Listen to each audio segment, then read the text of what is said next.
Shalom, selamat pagi. Jemaat yang dikasihi Tuhan, kita datang kepadanya, kita datang menyembahnya, kita rasakan Tuhan hadir di tengah-tengah kita. Ku datang Tuhan, menemukan wajah-Mu.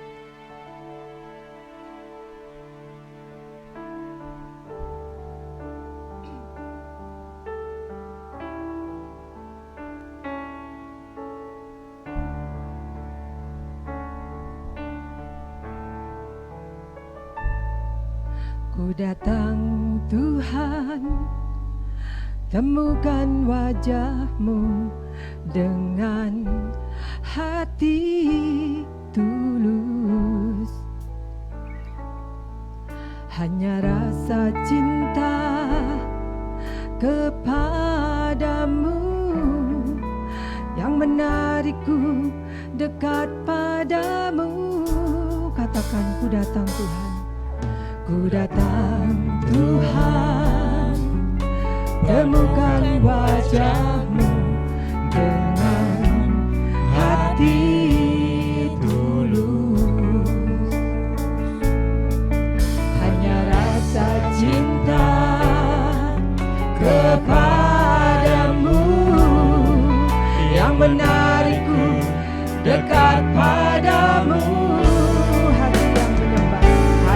Yang menyembah, hati yang melekat padamu, Yesusku, kekasih hatiku. Engkaulah hidupku, segalanya bagiku, pujaanku selama-lamanya. Ku mau menyembah-Mu. Ku datang Tuhan. Ku datang Tuhan, temukan wajah-Mu dengan hati tulus. Hanya rasa cinta kepadamu yang menarikku dekat padamu.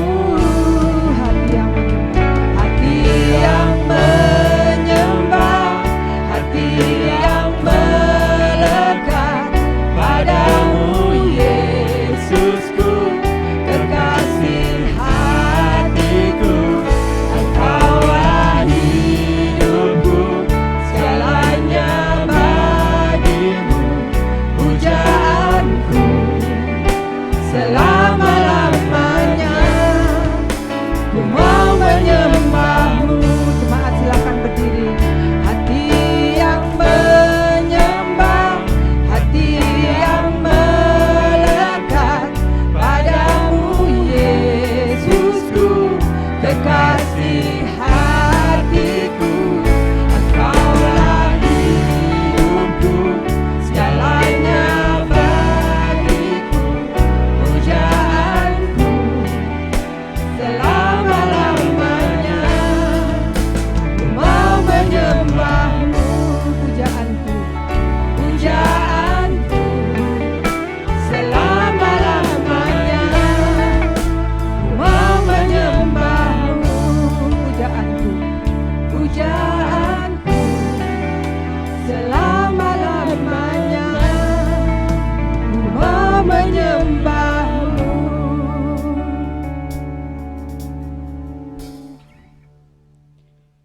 Kebaktian kita pada pagi hari ini didirikan dan dimulai di dalam nama Allah Bapa, Allah Putra dan Allah Roh Kudus. Turunlah atas kita sekalian anugerah, berkat dan pertolongan dari Allah Tritunggal. Amin. Jemaat Tuhan dipersilakan duduk kembali. Sungguh bersyukur kita mempunyai Allah yang sangat mengasihi kita, yang menjamin hidup kita, yang menjadikan kita lebih berharga. Hati-Mu ada bagiku Tuhan.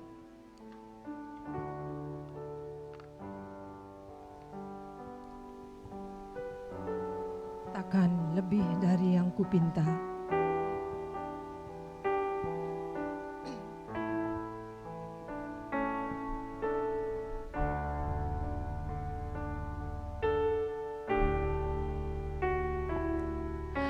lebih dari yang telah ku pinta, lebih dari yang telah ku pikirkan. Semuanya Engkau sediakan dalam hidupku.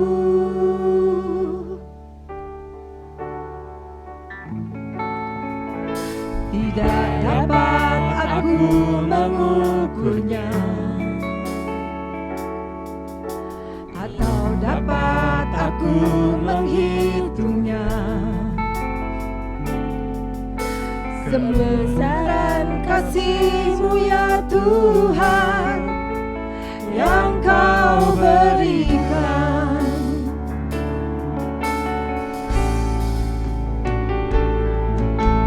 Ku bersyukur padamu, Kau Tuhan yang mengasihiku.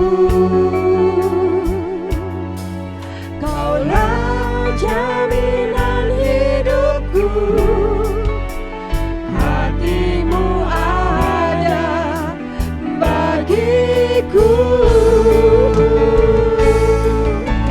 Ku bersyukur padamu, Kau Tuhan yang mengasihiku. Kau jadikan hidup ini lebih indah dan lebih berharga. Katakan, ku bersyukur padamu. Ku bersyukur padamu, Kau Tuhan yang mengasihiku. Kaulah jaminan hidupku, hati-Mu ada bagiku. Ku bersyukur padamu, Kau Tuhan yang mengasihiku. Kau jadikan hidup ini lebih indah dan lebih berharga. Saat ini marilah kita berdoa secara pribadi. Kita datang kepadanya, kita mengaku segala dosa-dosa kita. Kita percaya Dia Allah yang penuh kasih sayang, yang selalu mengampuni dan memulihkan. Amin. Tuhan, terima kasih dengan semua kemurahan-Mu, kasih sayang-Mu, berkat-Mu Tuhan. Engkau sungguh luar biasa dalam hidup kami Bapa. Tak terlukiskan kasih-Mu dalam hidup kami Tuhan. Terima kasih Tuhan kalau Engkau pilih kami sebagai anak-anak-Mu. Biarlah kami boleh mendekat padamu Tuhan. Hidup seturut kehendak-Mu Bapa. Ampuni segala banyak dosa kami yang kami lakukan Tuhan. Kalau kami mungkin sering mengecewakan hati-Mu, biarlah kami layak datang kepadamu. Terima kasih Tuhan, terima kasih. Kita akan katakan, ku bersyukur padamu.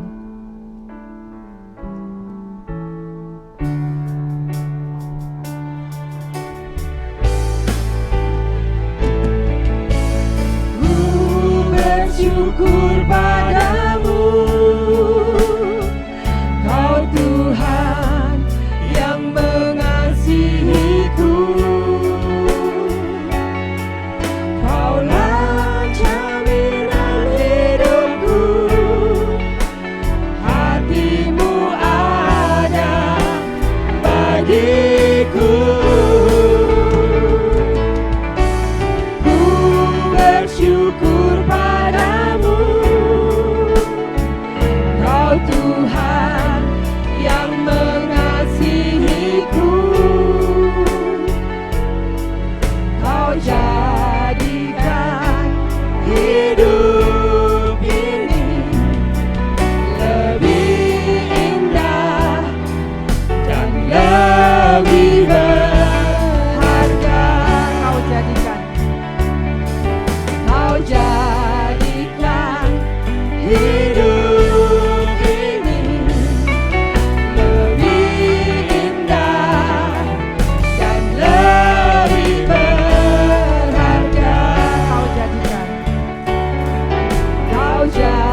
Tema berita anugerah, jemaat silakan berdiri.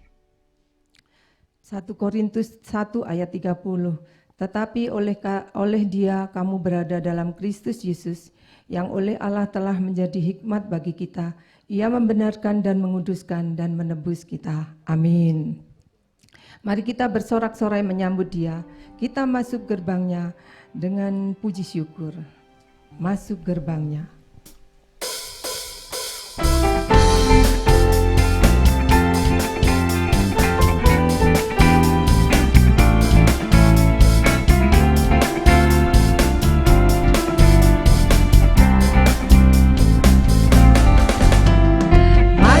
Gerbangnya bersyukur dengan penuh pujian, bersuka di hadiratnya, nyanyi besarkan agung namanya, puji lihatlah sangkakala, musik dan tarian, semua makhluk di bumi di surga dengan senang hati naikkan pujian. Sebab Tuhan baik, sebab Tuhan baik, sebab Tuhan baik, sebab Tuhan baik, sebab Tuhan baik, anugerahnya kekal selamanya. Katakan sebab Tuhan baik, sebab Tuhan baik, sebab Tuhan baik, sebab Tuhan baik, sebab Tuhan baik, sebab Tuhan baik, anugerahnya kekal selamanya. Kita masuk gerbangnya.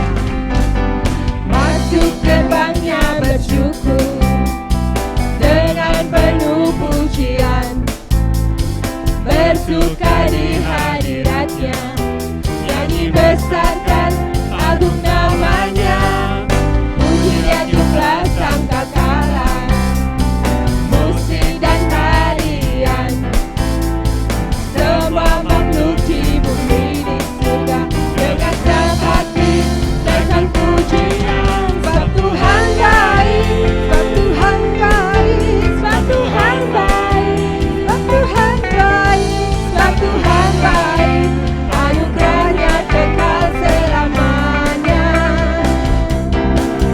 Sebab Tuhan baik, sebab Tuhan baik, sebab Tuhan baik, sebab Tuhan baik, sebab Tuhan baik, anugerahnya kekal selamanya. Sebab Tuhan baik, sebab Tuhan baik, anugerahnya kekal selamanya. Sebab Tuhan baik, anugerahnya kekal selamanya.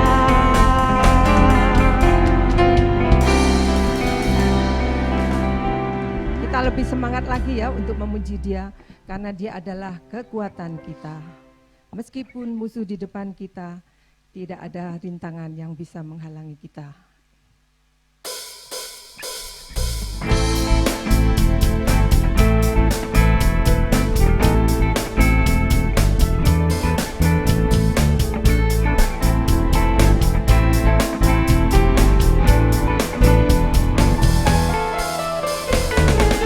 Meskipun musuh di depanku, rintangan menghadang langkahku, ku tahu sungguh Engkau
saatnya kita mendengarkan dan menerima kebenaran firman Tuhan yang disampaikan oleh hamba-Nya.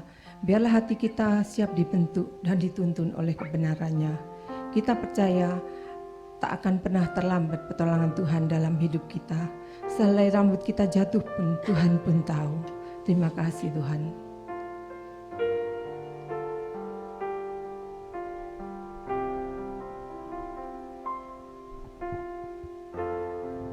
Katakan tak pernah tinggalkan. Tak pernah tinggalkan perbuatan tanganmu, Yesus, Kaulah penciptaku. Sehelai rambutku jatuh Engkau pun tahu, Yesus, Kau pedulikanku. Yesus, Kau perhatikanku. Takkan pernah terlambat pertolonganmu, takkan pernah terlelap Kau menjagaku. Kaulah segalanya yang ku perlu di setiap jalanku, sebab Engkau Allah yang tahu yang terbaik di dalam hidupku. Tak pernah tinggalkan, tak pernah tinggalkan perbuatan tanganmu, Yesus, Kaulah penciptaku. Sehelai rambutku jatuh Engkau pun tahu, Yesus, Kau pedulikanku. Yesus, Kau perhatikanku. Takkan pernah terlambat pertolonganmu, takkan pernah terlelap Kau menjagaku. Kaulah segalanya yang ku perlu di setiap jalanku, sebab Engkau Allah yang tahu yang terbaik di dalam hidupku. Sebab Engkau Allah yang tahu yang terbaik di dalam hidupku. Sebab Engkau Allah yang tahu yang terbaik di dalam hidupku.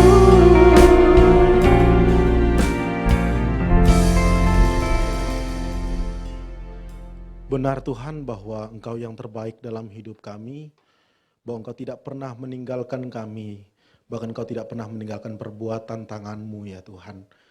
Pada kesempatan saat ini, kami jemaat-jemaat Tuhan datang kepadamu mau mendengarkan kebenaran firman-Mu ya Tuhan.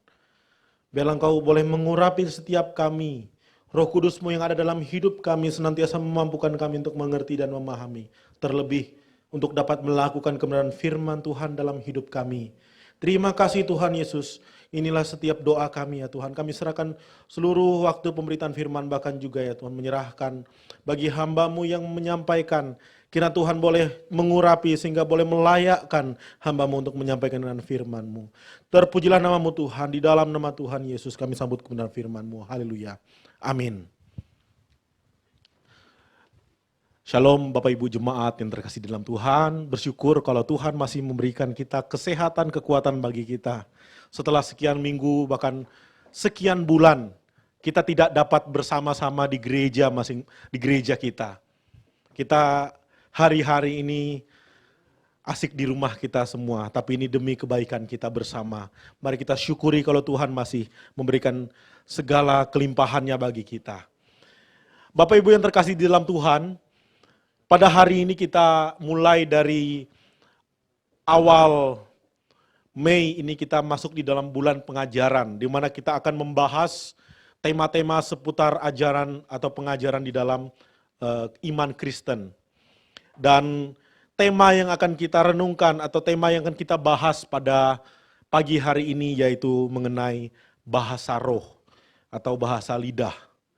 Seperti apa ini nanti kita akan melihat. Namun sebelumnya saya ingin mengajak kita untuk membuka di dalam 1 Korintus. 1 Korintus pasalnya yang ke-14, tentunya di sini yang kita akan menemukan hanya di bagian sini ya. 1 Korintus pasal 14 ayat 1 sampai ayatnya yang ke-28.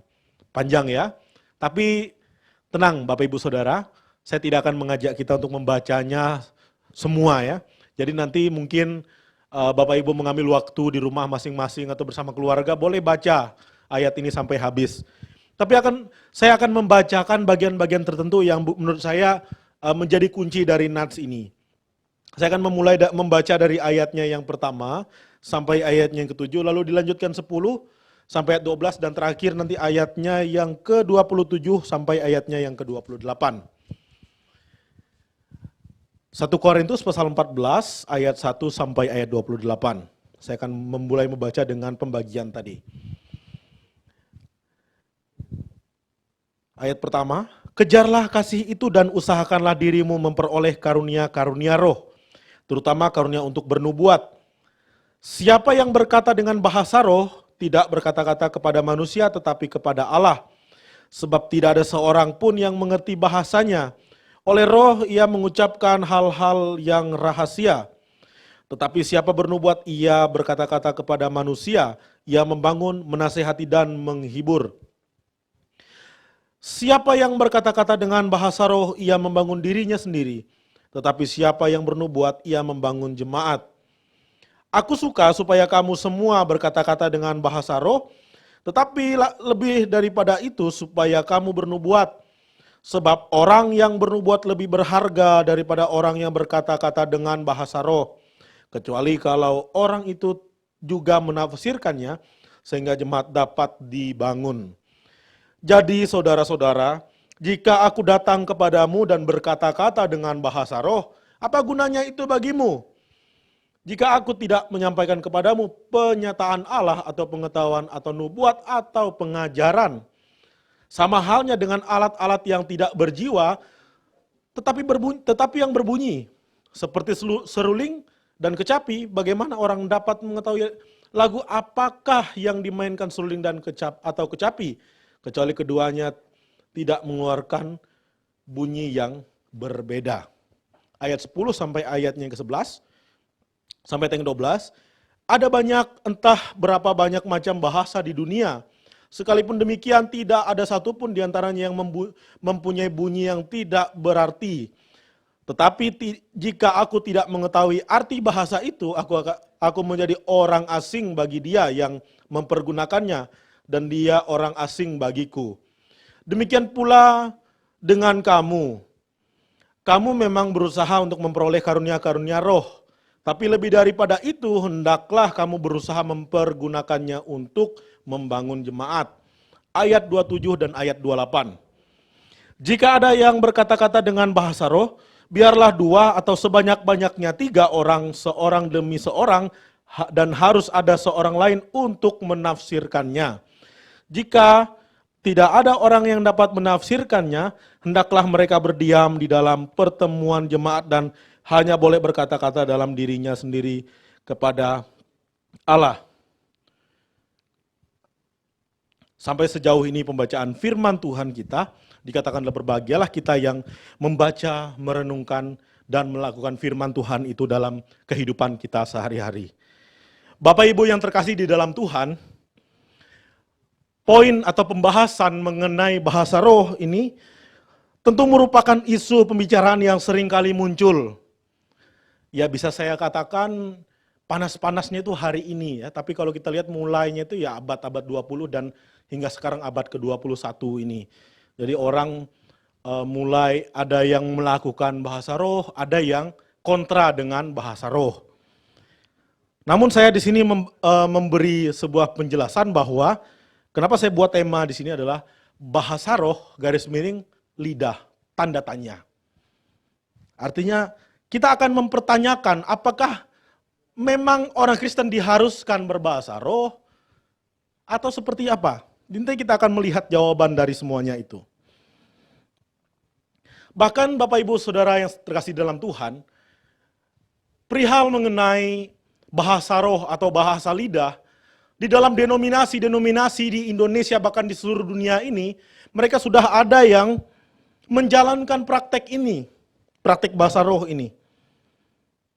Namun yang menjadi pertanyaannya adalah, apakah dari sekian ratus denominasi yang melaksanakan itu, mereka paham terhadap apa yang mereka sedang ucapkan.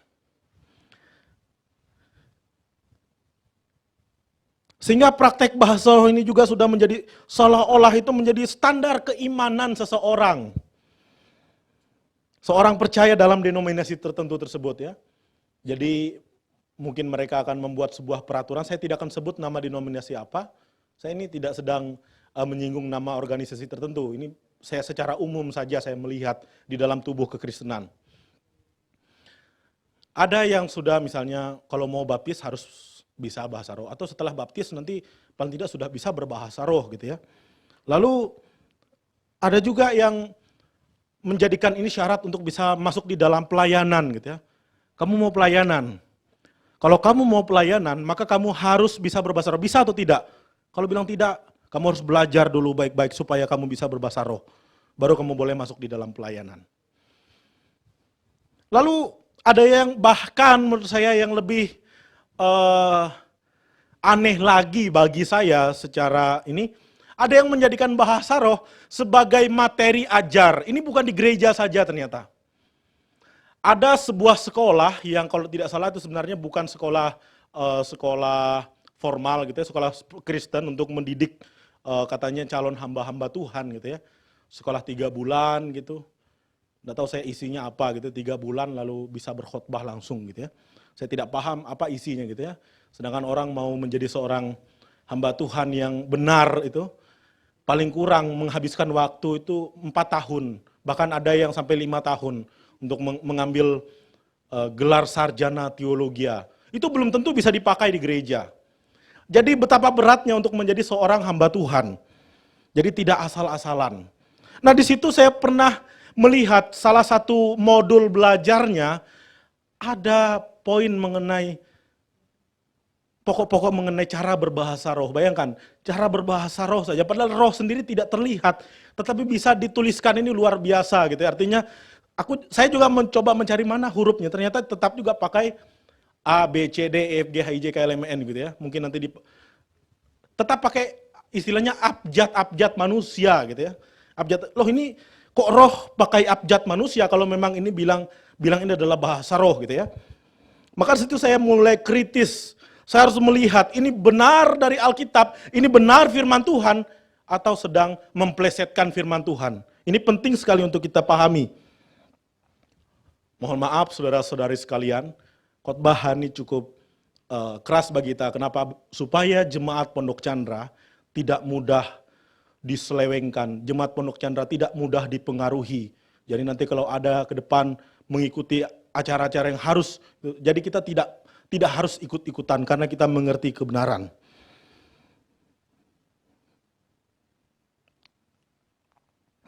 Bahkan mereka menganggap bahwa Tuhan itu hanya mengerti bahasa tersebut. Di luar bahasa tersebut seolah-olah Tuhan itu enggak tahu gitu ya. Jadi kayaknya lebih dekat kalau mereka menggunakan bahasa itu. Setahu saya Tuhan itu secara aktual di dalam Alkitab itu pernah menggunakan bahasa Ibrani ketika dia menyatakan dirinya bagi bangsa Israel gitu ya. Bahkan juga ketika dia menyatakan diri bagi Abraham itu juga bukan bahasa Ibrani, jadi bahasa Aram gitu ya, bahasa Aramaik gitu ya. Lalu nanti setelah di zaman Tuhan Yesus ada berbahasa Aramaik dan juga berbahasa Yunani gitu ya. Jadi harusnya paling tidak kalau misalnya ngajak belajar bahasa Ibrani atau belajar bahasa ini jauh lebih berfaedah daripada belajar bahasa roh ya. Karena Bahasa Ibrani itu jelas adalah bahasa asli Perjanjian Lama, dan bahasa Yunani itu adalah bahasa asli Perjanjian Baru. Kalau dipelajari sangat bagus bagi kita gitu ya. Lalu Bapak Ibu yang terkasih dalam Tuhan, sebelum kita lebih jauh untuk memahami pokok mengenai bahasa roh ini, ada baiknya ketika kita coba menelisik nats yang kita baca hari ini, yaitu pada kitab Korintus atau kepada surat Korintus ini. Kita harus mengerti dulu seperti apa sih latar belakang surat Korintus ini. Dan notabene gitu ya, bahwa teguran terhadap bahasa roh ternyata di dalam Alkitab itu hanya terjadi bagi jemaat Korintus. Itu tidak terjadi kepada jemaat-jemaat yang lain gitu ya. Mungkin jemaat-jemaat yang lain mungkin punya kesalahannya masing-masing, mungkin punya kekurangannya masing-masing, tapi tidak seperti Korintus ini. Jika menyebut nama jemaat Korintus ini, bisa dikatakan tuh para pakar Alkitab mengatakan sulit untuk menemukan sisi baiknya dari jemaat Korintus gitu ya. Ini bisa dibilang jemaat yang memang hidup, karena Korintus ini secara letak itu dia menjadi tempat di mana perdagangan, di mana dia sudah menjadi kota yang cukup mapan dan cukup maju gitu di antara tempat-tempat yang lain. Atau kita bisa kasih contoh itu misalnya membandingkan Surabaya mungkin dengan Kabupaten Ngawi, Kabupaten Madiun lah gitu ya. Mungkin Korintus adalah kota Surabaya yang mungkin di bagian pelabuhan, di bagian Perak sana gitu ya. Nah, tentu di dalamnya banyak sekali masalah sehingga nanti kalau kita melihat inilah alasan kenapa surat ini datang gitu ya. Di sana ada berbagai dosa, ada berbagai pelanggaran yang dilakukan mereka. Kalau kita menemukan sebelum dari nats ini, kita melihat ada perpecahan. Di mana mereka membuat golongan-golongan. Aku golongan ini, aku golongan Yesus, aku golongan Petrus, aku golongan Paulus dan segala macam gitu ya. Lalu setelah itu ada perzinahan. Perzinahan juga terjadi di jemaat Korintus ini. Terkenal sebuah ritual penyembahan kepada Dewi Venus. Jadi ketika ritual penyembahan Dewi Venus ini, maka orang-orang pelacur-pelacur itu akan mengumpul dan mereka akan melakukan, melakukan pesta seks gitu ya. Secara bagi mereka legal, bagi kepercayaan mereka gitu ya, bagi keyakinan bangsa Korintus itu legal. Jadi mereka akan melakukan itu untuk menyembah atau menggenapi atau ya untuk menyembah Dewi Venus tadi gitu ya. Bahkan celakanya adalah orang Kristen Korintus juga terlibat dalam kegiatan-kegiatan tersebut. Jadi juga selain itu, mereka saling menuntut satu sama lain. Ini tidak berbicara mengenai Korintus secara umum. Ini Paulus sedang menunjuk nih orang-orang Kristen. Nih jemaat Korintus sedang melakukannya.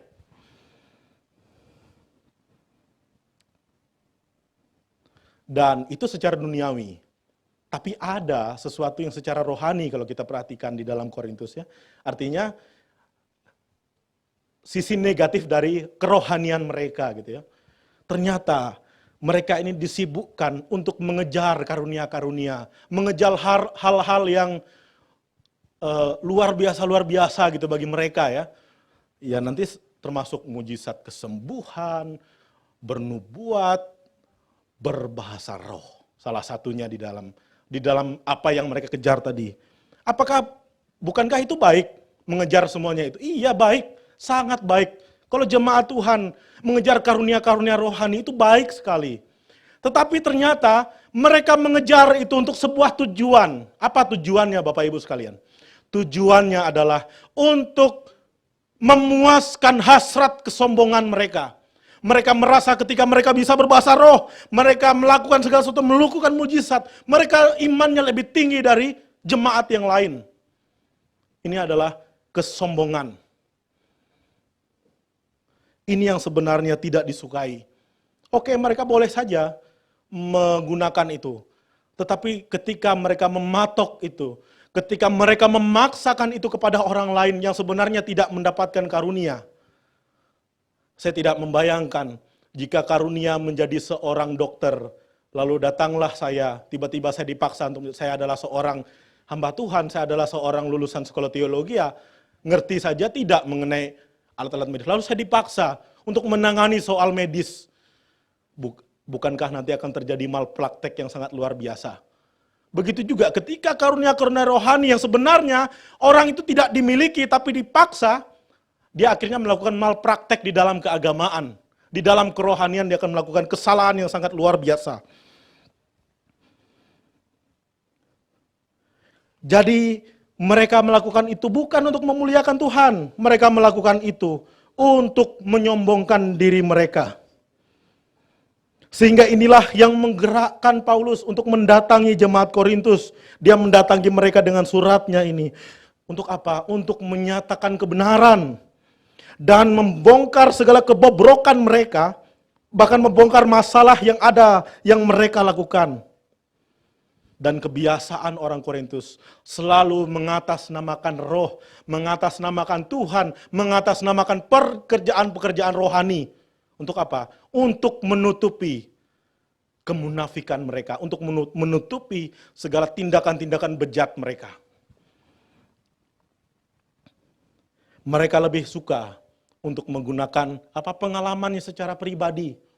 Mereka tidak perlu tahu dengan hamba Tuhan yang sudah dikirim oleh Paulus untuk melayani mereka. Bahkan Paulus sendiri mengirimkan surat-suratnya. Tetapi mereka lebih percaya apa yang mereka anggap benar. Ini bahaya Bapak Ibu sekalian. Ajaran yang benar itu selalu bersifat objektif, bukan subjektif. Bukan berarti bahwa subjektif itu tidak penting. Subjektif itu juga penting, tetapi subjektif atau menurut kita benar sendiri itu sangat bisa belum tentu orang lain kan sama dengan kita. Artinya bahwa tidak akan sama dengan orang lain, pasti akan menuju kepada sebuah perbedaan. Tetapi kebenaran itu dipandang dari sisi manapun dia harus tetap sama, itu yang namanya kebenaran. Kebenaran itu tidak bisa misalnya dilihat dari kanan, dia beda, dilihat dari kiri dia beda, itu bukan kebenaran. Kebenaran sejati dilihat dari kanan, kiri, atas, bawah, tetap sama, tetap kebenaran.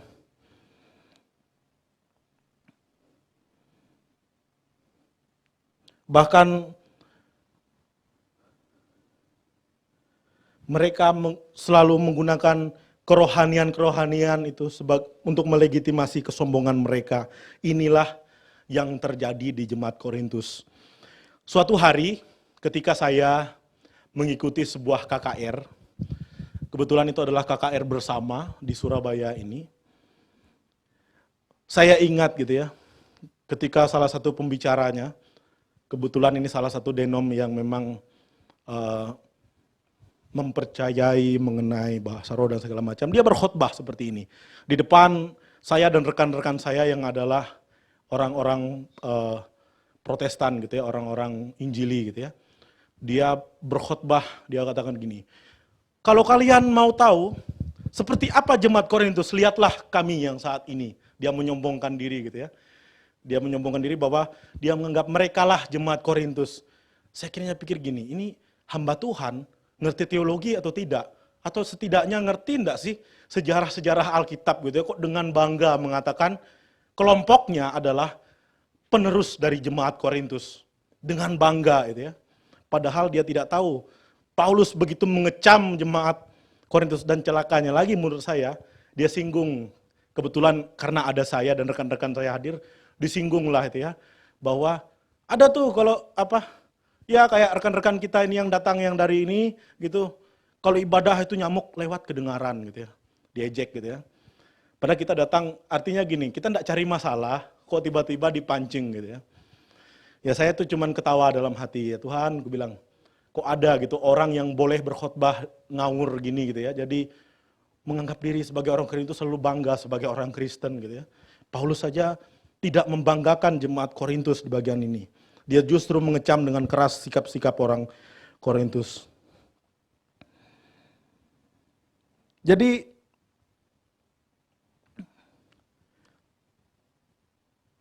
bahasa roh, karunia ini atau bahasa lidah, ini merupakan salah satu karunia yang paling nampak di dalam jemaat Korintus. Sehingga inilah yang disinggung oleh Paulus. Kalau kita perhatikan Bapak Ibu di dalam Alkitab kita, di dalam surat-surat Paulus, hanya jemaat Korintus yang diperingatkan soal ini. Di jemaat lain itu tidak.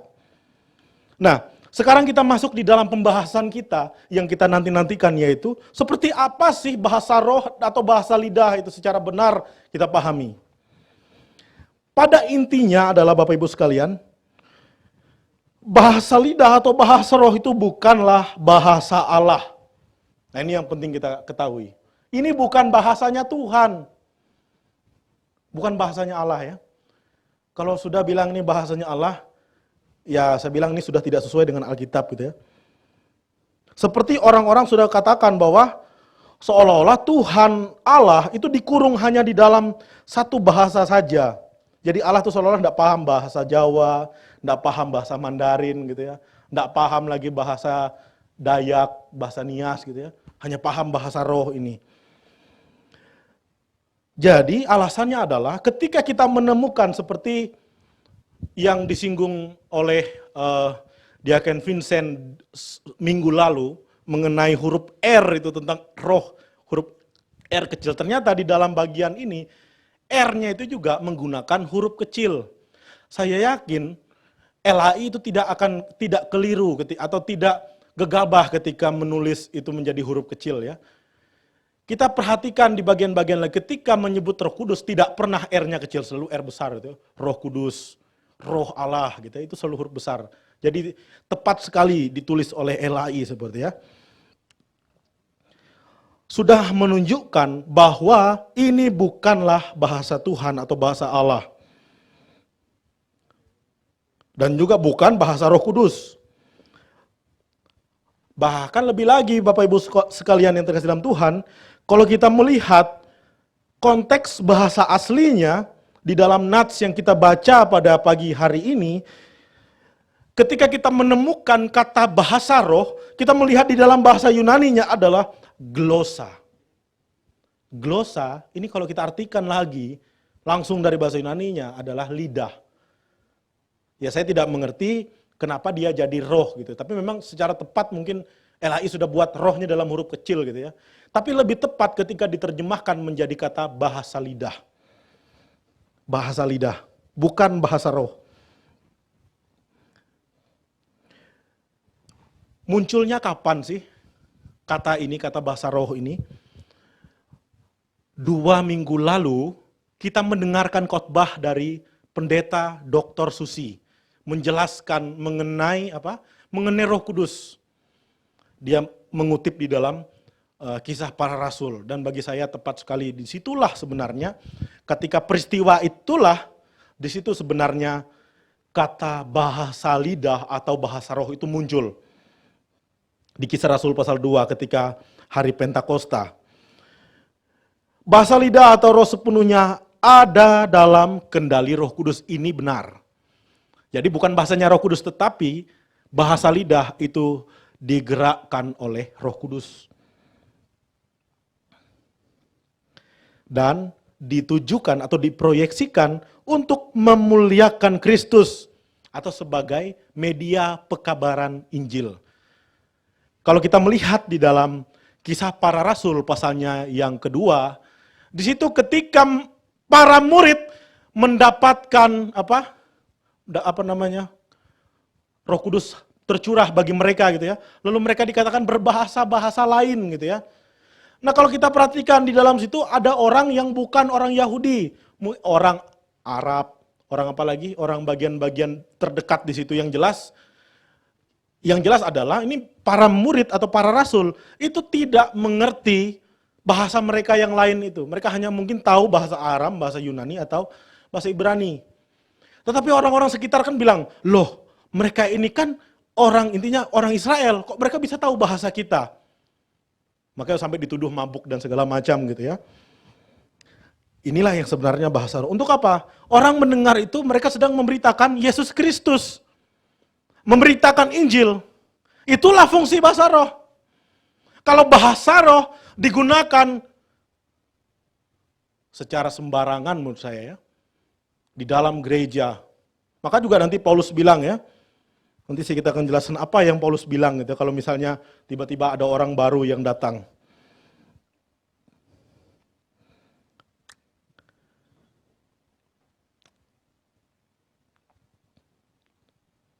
Jika kita perhatikan di dalam Kisah Rasul 2 tadi, ya tadi kita mengerti bahwa mereka sedang menggunakan bahasa-bahasa yang ini bukan bahasa Allah, tapi bahasa manusia orang sekitar ya. Paulus sampaikan di dalam nats yang kita baca tadi di dalam ayat 27 sampai 28 itu dikatakan bahwa harus ada orang yang bisa menafsirkan bahasa roh itu tadi. Di ayat 10 dan ayat 11 tadi dia sudah memberi contoh bahwa di dalam dunia ini ada banyak bahasa. Ada banyak bahasa gitu ya.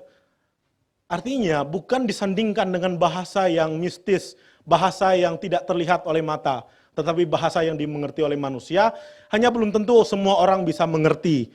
Maka harus ada yang bisa menafsirkan atau bahasa lebih sederhana, menerjemahkan ke dalam bahasa kita seperti itu ya. Saya memberi sebuah ilustrasi Bapak Ibu sekalian. Saya adalah orang Dayak. Dan sama sekali saya tidak mengerti bahasa Papua pedalaman. Suatu ketika saya diutus oleh sebuah lembaga misi atau sekolah atau gereja untuk melayani mereka, saya harus berkhotbah di hadapan atau memberitakan Injil di hadapan rakyat Papua pedalaman.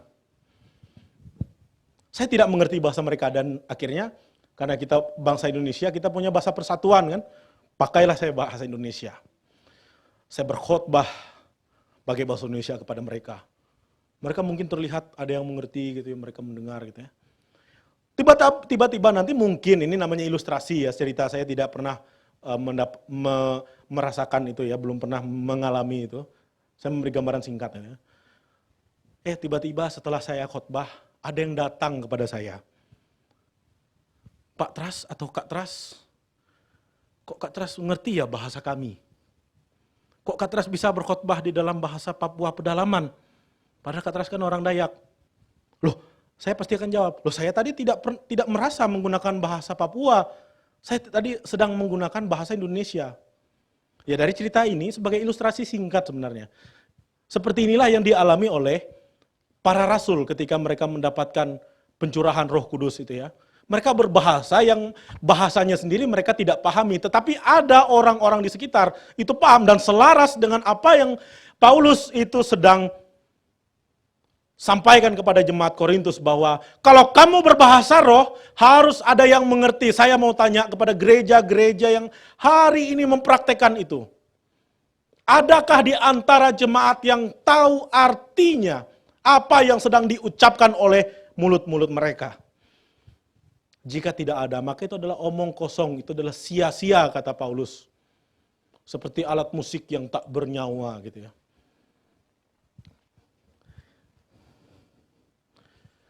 Sebuah kesaksian, ini kisah nyata. Seorang pembicara yang terkenal dan barusan meninggal 2 tahun lalu, kalau tidak salah, atau 3 tahun lalu. Pasti kita tahu semua yang namanya Billy Graham ya. Reverend Billy Graham, seorang pengkhotbah yang dipakai Tuhan luar biasa. Dia banyak melayani umat manusia di dunia ini. Bahkan kalau dia khotbah, itu katanya stadion di Inggris itu, Wembley ya. Ya itulah. Itu penuh kalau waktu dia khotbah gitu ya. Bahkan pernah mau diundang di Indonesia tuh katanya enggak sempat ya, enggak jadi gitu ya. Karena enggak memungkinkan. Ini pengkhotbah yang sangat luar biasa. Saya mendapatkan kesaksian ini dari buku Stephen Tong yang berjudul itu Baptisan dan Karunia Roh gitu ya. Dia menceritakan tentang Billy Graham ini. Ketika satu kali dia berkhotbah di Rusia, dia sedang mau berkhotbah ini dalam sebuah acara, panitianya sudah mempersiapkan translator karena ada beberapa orang Rusia yang tidak paham bahasa Inggris gitu ya. Dan sudah disiapkan. Tetapi karena waktu itu zaman Billy Graham khotbah itu mungkin Rusia agak ketat soal agama ya karena ideologi negara. Lalu translate-nya ini ditahan polisi gitu ya. Translatornya ditahan polisi. Jadi terpaksa Billy Graham harus berkhotbah Ini tidak boleh gagal, ini pelayanan besar yang sudah dipercayakan sebuah negara kan gitu ya. Dia harus berkhotbah. Akhirnya dia ketika pada sesinya memang firman Tuhan dia maju, dia berkhotbah. Ya khotbah dengan bahasa Inggris karena dia paham hanya bahasa Inggris waktu itu ya. Dia khotbah. Khotbah karena Billy Graham ini orang yang sangat berapi-api ketika dia sedang berkhotbah. Saya suka sekali dengan Billy Graham, sering menonton video-videonya, itu bagus sekali. Banyak motivasi yang kita dapatkan dari hambanya ini. Dan dia berkhotbah dengan sangat luar biasa, dan di akhir khotbah tersebut, sudah selesai semua kegiatan, panitia datang kepada dia. Pak Billy Graham, kenapa kamu harus minta translator ketika kamu pertama kali datang ke sini? Kenapa kamu tidak langsung saja khotbah? Kamu kok bagus sekali pakai bahasa Rusia seperti ya. Sangat indah sekali kamu tadi melantunkan bahasa Rusia dalam khotbahmu gitu ya. Kaget Billy Graham. Saya pun kalau menjadi Billy Graham, saya akan kaget luar biasa. Ketika saya berkhotbah dan tiba-tiba orang semua mendengar khotbah saya dalam bahasa mereka masing-masing. Itu adalah karunia Roh Kudus yang sangat luar biasa. Ini kisah nyata. Mungkin kalau masih ada saksinya hidup gitu ya, mungkin bisa ditanya lah, benar enggak sih Billy Graham khotbah demikian. Tapi sampai sejauh ini enggak ada yang menyangkal kesaksian tersebut. Walaupun kesaksian tadi bukan kebenaran yang utama. Tapi setidaknya menggambarkan sedikit saja seperti itu ya. Seperti apa yang dilakukan oleh. Ini sesuai kok dengan Alkitab gitu ya. Dan inilah yang disebut sebagai bahasa roh atau bahasa lidah yang sejati. Di mana Roh Kudus itu bekerja secara aktif. Di dalam Roma pasal 26 ayat 8, itu jelas sekali ya, bahwa roh itu menolong dalam segala kondisi kesulitan kita, apapun bahkan di dalam doa kita, Roh Kudus itu membantu kita untuk berbicara kepada Allah. Dia memampukan kita, itulah yang disebut sebagai bahasa roh. Menggerakkan rohani kita, menggerakkan lidah kita untuk memuliakan Allah. Bahkan melalui bahasa roh ini, tidak pernah berarti bahwa orang itu akan menghujat Allah. Ada lagi kesaksian sedikit. Ketika seorang yang sangat frustasi sekali, seorang pendeta yang sangat frustasi. Tetapi dia diundang untuk harus membuat sebuah KKR. Dan dia merasa ini kesempatan untuk dia, karena dia merasa kesal dengan Tuhan ya. Dia mau meluapkan semuanya dalam KKR-nya tersebut. Ketika dia berkhotbah, dia mau memaki-maki Tuhan gitu, dia menghujat-hujat Tuhan. Tapi ternyata jemaat itu mendengarkan dia sedang apa? Dia sedang memuliakan Tuhan. Dia sedang memuji Tuhan. Itu yang namanya bahasa roh. Itu yang namanya bahasa lidah. Roh Kudus itu bekerja secara aktif untuk lidah kita hanya untuk memuliakan Allah. Jadi kalau tidak ditujukan untuk memuliakan Allah, itu bukan bahasa roh atau bahasa lidah yang sejati. Bapak Ibu sekalian, tibalah kita masuk di dalam kesimpulan kita pada pagi hari ini. Kalau kita melihat di dalam ayat-ayat ini tadi, bahkan di dalam ayatnya ke-24 dikatakan, tetapi kalau semua bernubuat lalu masuk orang yang tidak beriman atau orang baru, ia akan diyakinkan oleh semua dan diselidiki oleh semua. Segala rahasia yang terkandung di dalam segala hatinya, segala rahasia yang terkandung di dalam hatinya akan menjadi nyata, sehingga ia akan sujud menyembah Allah dan mengaku, sungguh Allah ada di tengah-tengah kamu. Paulus mengatakan bahwa daripada sibuk berbahasa roh, daripada sibuk mengejar-ngejar itu, lebih baik bernubuat. Nah, bernubuat dalam bagian ini sekali lagi, ini bukan seperti ahli nujum ya, bukan peramal yang selalu meramal. Ini COVID-19 akan berakhir di 29 Mei. Haleluya. Ternyata enggak, waktu itu bukan 29 Mei ya. Maret kalau tidak salah.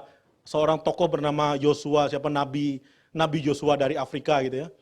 Dia bilang bahwa akhir Maret itu akan berakhir coronavirus gitu ya. Ternyata sampai hari ini masih terjadi. Dia bilang apa? Dia baru buat statement. Ini sangat luar biasa statement menurut saya. Dia bilang apa? Roh Kudus membohongi dia. Bapak Ibu Saudara sekalian, saya berkhotbah hari ini. Saya bukan sedang menebar sebuah kebencian bagi kita, tetapi semua membuka pikiran kita sebagai orang percaya. Kita diberikan anugerah pikiran oleh Tuhan. Kita pakai pikiran kita untuk menyelidiki firman Tuhan. Tentunya Roh Kudus yang akan menuntun kita. Bayangkan seorang pendeta yang katanya tadi selalu bilang ini bahasa roh, ini bahasa dari Tuhan, ini suara langsung dari Tuhan. Tapi ternyata akhir-akhir dia bilang apa? Tuhan Roh Kudus itu membohongi dia. Saudara, ini adalah penghujatan yang sangat luar biasa. Mengapa orang-orang pendeta seperti Stephen Tong, pendeta-pendeta yang cukup keras ketika memberitakan firman Tuhan, supaya apa? Kita jangan dibodohi oleh nabi-nabi palsu seperti itu. Yang bilang ini dan itu segala macam yang di luar dari firman Tuhan. Mari kita belajar Alkitab semua. Baca Alkitab benar-benar. Sebagai kesimpulan kita bahwa bahasa roh adalah bahasa lidah, adalah sama dan tujuannya itu untuk memuliakan Allah. Bahasa roh atau bahasa lidah yang paling tepat itu dilakukan oleh para rasul pada peristiwa Pentakosta. Bahasa roh atau bahasa lidah itu masih ada, tapi kita tidak tahu kapan dia bisa terjadi. Ini yang namanya karunia. Dan itu semua dilakukan untuk pekerjaan Injil di seluruh dunia ini. Sehingga saya mau katakan bahwa praktek gereja akhir-akhir ini yang selalu mengatakan ini bahasa roh, ini bahasa Tuhan, ini suara dari Tuhan. Itu ya semua adalah kebohongan semua. Semua firman Tuhan itu sudah lengkap di sini. Ketika ada yang sudah mulai lebih dari isi Alkitab, kita harus tahu itu semua adalah kebohongan. Karena yang ada saja kita belum pelajari semua. Bagaimana kok minta yang baru lagi? Sehingga dari firman Tuhan ini, marilah kita terus semangat untuk mengerti dan memahami akan kebenaran firman Tuhan. Kiranya Tuhan selalu memampukan kita untuk senantiasa memahami kebenaran-kebenaran yang sempurna yang Tuhan ajarkan bagi kita. Sebelum kita menutup firman Tuhan ini, mari kita arahkan hidup kita kepada Tuhan. Minta tuntunan Tuhan. Supaya Tuhan memampukan kita. Kita tahu kita ini orang yang lemah.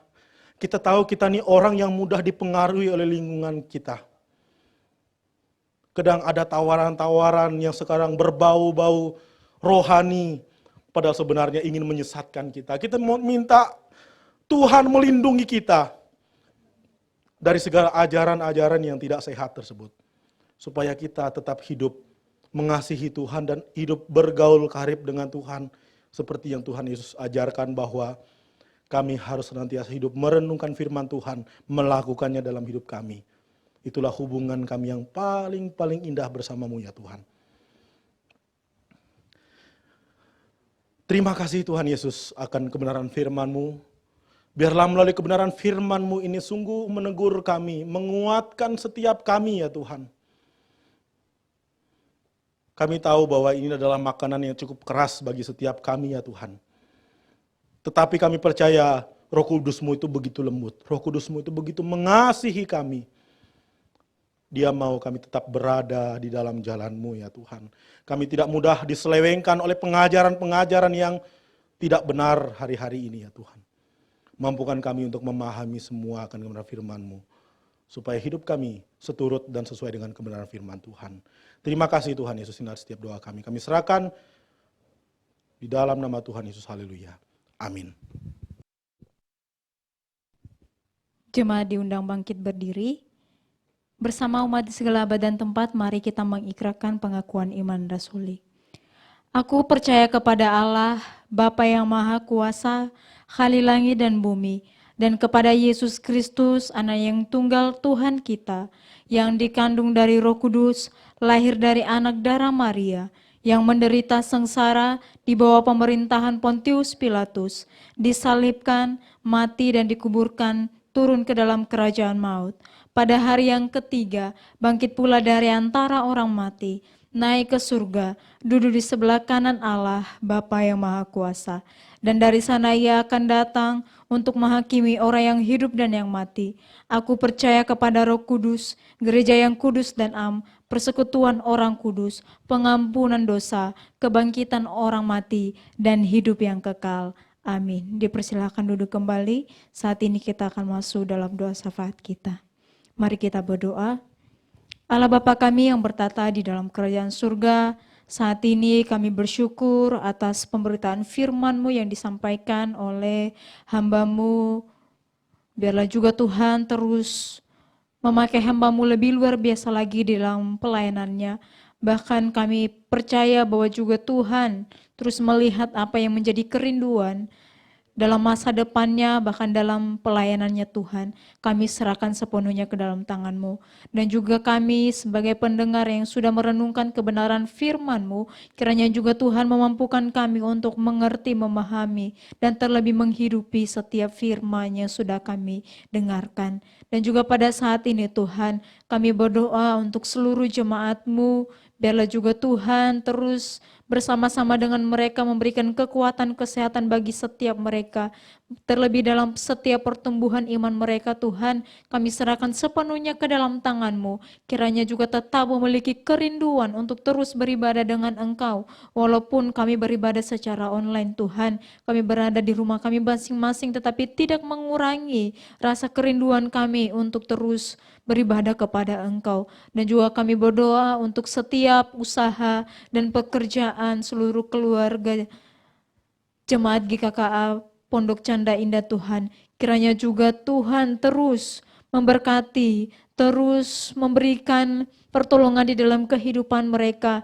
Bahkan mungkin mereka yang dalam pergumulan, baik soal ekonomi maupun soal pekerjaan, usaha, dan terlebih masalah rumah tangga, kami serahkan sepenuhnya ke dalam tangan-Mu Tuhan, karena Engkau yang akan membukakan jalan di dalam setiap persoalan mereka. Dan juga terlebih setiap jemaat-Mu yang saat ini dalam kondisi sakit, bahkan yang masih dalam pemulihan, kami berdoa untuk Pak Iwan, suami dari Ibu Elizabeth, yang masih terbaring sakit Tuhan, biarlah jamahan Tuhan, kuasa Tuhan, dan penyertaan Tuhan terus nyata di dalam kehidupannya. Dan juga kami berdoa untuk pemulihan dari Ibu Meliana, dari Ibu Utami, Ibu Leni, Ibu Sudarsi, bahkan mungkin beberapa jemaat Tuhan lainnya Tuhan. Kami serahkan sepenuhnya ke dalam tangan-Mu, karena kami percaya bahwa Engkau adalah dokter di atas segala dokter yang mampu melakukan segala sesuatunya. Dan juga pada saat ini Tuhan, kami berdoa untuk setiap hamba-hamba Tuhan di tempat ini. Kami berdoa untuk setiap majelis, badan pengurus, setiap komisi. Kiranya juga Tuhan terus memberikan hikmat bagi setiap mereka dalam menjalankan tugas dan tanggung jawab mereka, baik di hadapan-Mu maupun di gereja-Mu ini Tuhan. Dan juga kiranya Tuhan memampukan mereka untuk terus melakukan setiap program-program yang sudah disusun di tahun 2020 ini. Tuhan memberikan kesatuan hati bagi setiap mereka. Dan juga pada saat ini Tuhan, kami berdoa untuk bangsa dan negara kami, kiranya juga Tuhan turut campur tangan, bahkan di tengah-tengah pandemi COVID-19 yang kami hadapi pada saat ini. Kami percaya bahwa kuasa-Mu, penyertaan-Mu terus nyata juga di dalam kehidupan kami. Kiranya kami tetap bersandar dan mengandalkan Engkau di dalam kehidupan kami sebagai umat percaya. Dan kiranya juga Tuhan memampukan kami untuk menghadapi COVID-19 ini, dan terlebih bangsa negara kami dalam pemerintahan Pak Presiden Jokowi dan Wakil Presiden Pak Ma'ruf Amin. Kiranya juga Tuhan memberikan kekuatan kesehatan bagi setiap mereka dalam menghadapi, dalam menyelesaikan COVID-19 ini Tuhan. Biarlah pertolongan Tuhan, pimpinan Tuhan yang terus nyata di dalam kehidupan mereka. Kami juga berdoa untuk setiap dokter dan perawat yang memberikan seluruh kehidupannya, waktunya, tenaga, dan pikiran mereka untuk menangani setiap pasien-pasien yang terjangkit COVID-19. Kiranya juga Tuhan memberikan kesehatan, memberikan perlindungan bagi setiap mereka, sehingga mereka juga tetap menjalankan tanggung jawab mereka. Dan juga kami berdoa untuk setiap alat-alat medis yang digunakan Tuhan. Biarlah juga Tuhan memberkatinya. Dan terlebih kami berdoa untuk pasien yang terjangkit COVID-19. Biarlah juga pertolongan Tuhan terus nyata bagi setiap mereka dalam setiap perawatan yang dilakukan, obat-obat yang dikonsumsi, alat medis yang digunakan. Kami percaya bahwa juga Tuhan turut campur tangan dan memberkati segala sesuatunya, sehingga mendatangkan kesembuhan bagi setiap mereka. Dan juga pada saat ini Tuhan, kami bersyukur untuk setiap berkat-Mu yang terus melimpah di dalam kehidupan kami, Bahkan kami ada saat ini Tuhan itu karena pertolongan-Mu, kasih karunia-Mu di dalam kehidupan kami. Kami juga sebentar akan memberikan persembahan. Biarlah juga Tuhan memberkati setiap tangan-tangan yang sudah memberi.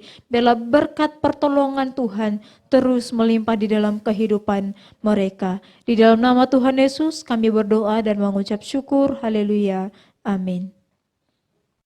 Segenap hamba Tuhan, majelis dan jemaat mengucapkan terima kasih atas pelayanan firman Tuhan yang disampaikan oleh penginjil Trust pada pagi hari ini. Tuhan Yesus memberkati.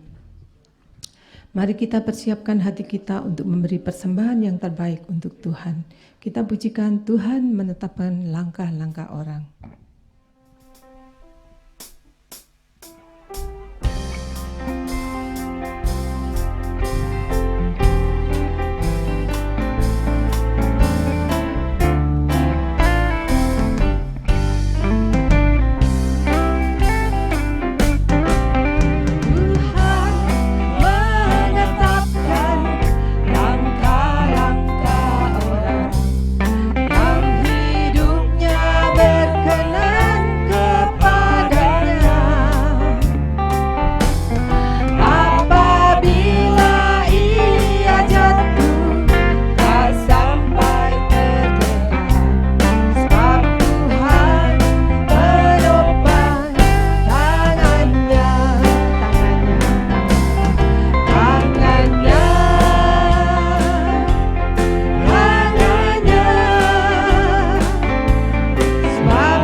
Kita tetap percaya bahwa pertolongan Tuhan tidak akan pernah terlambat dalam hidup kita.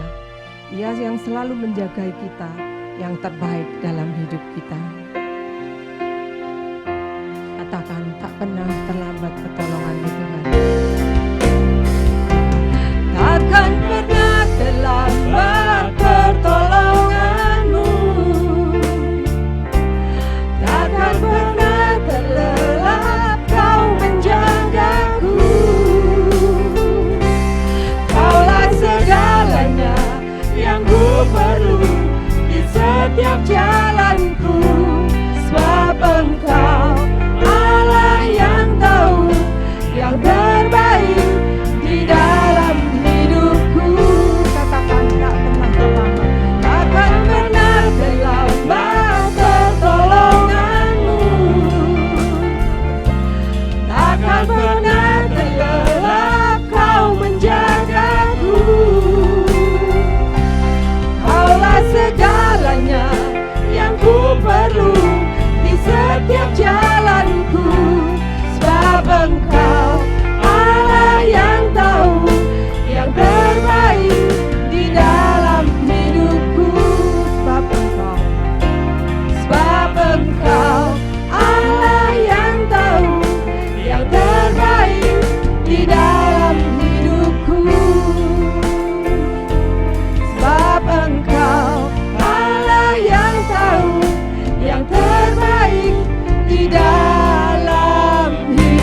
doksologi.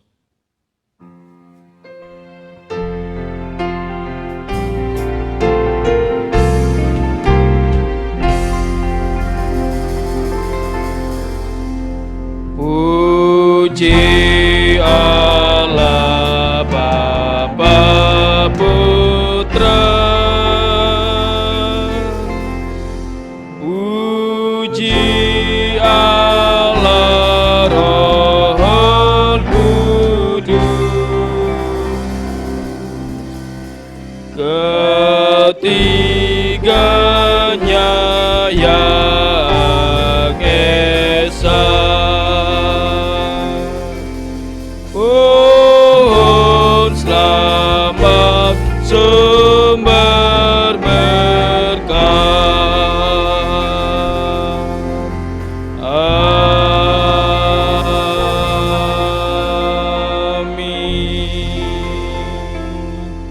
Ya Tuhan, kami bersyukur pada pagi hari ini kami boleh bersama-sama beribadah, memuji Tuhan, memuliakan nama Tuhan. Dan kami juga bersyukur untuk kesempatan yang terus Tuhan berikan untuk mendengarkan firman Tuhan. Biar Tuhan terus kuatkan iman kami, Engkau terus teguhkan iman kami kepada Tuhan. Ya Tuhan, kami juga berdoa saat ini buat seluruh pelayan-pelayan altar yang selalu setia melayani Tuhan. Engkau yang terus topang mereka. Engkau berkati di dalam keluarga, berkati di dalam pekerjaan usaha mereka, berkati juga di dalam pelayanan-pelayanan yang Tuhan percayakan. Ya Tuhan, kami bersama-sama jemaat-Mu, kami mau mengakhiri ibadah ini dan kami percaya mengerahkan hati kami menerima berkat daripada Tuhan. Tuhan memberkati kita dan melindungi kita. Tuhan menyinari wajah-Nya kepada kita dan memberi kita kasih karunia. Tuhan menghadapkan wajah-Nya kepada kita dan memberi kita damai sejahtera, mulai dari sekarang sampai selama-lamanya. Amin.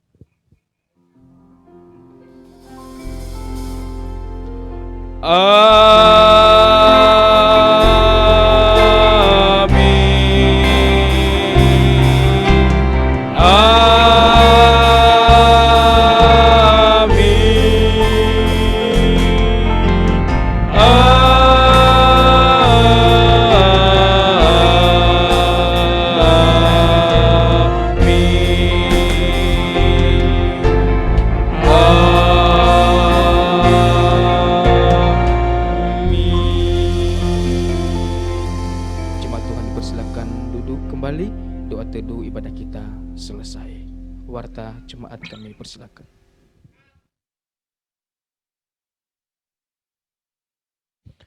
Shalom, selamat pagi Bapak Ibu Jemaat. Segenap hamba Tuhan majelis mengucapkan selamat ulang tahun kepada Saudari Clarissa, Saudara Sumaryadi, dan Saudara Ferdian. Tuhan memberkati, Tuhan memberikan umur yang baru, dan kiranya kasih, damai sejahtera dari Allah selalu menyertai saudara sekalian. Yang kedua, Mbak Tuhan Majelis juga mengucapkan terima kasih untuk pelayanan penginjil Trust. Tuhan memberkati. Pengumuman yang kedua, untuk ibadah kaum wanita, ibadah MPFD dan ibadah youth tetap akan dilaksanakan via aplikasi Zoom. Oleh sebab itu, diharap partisipasi Bapak Ibu Jemaat untuk tetap mengikuti kegiatan-kegiatan peribadatan kami. Lalu yang terakhir, untuk ibadah umum juga tetap akan berlangsung melalui online ya, YouTube ya.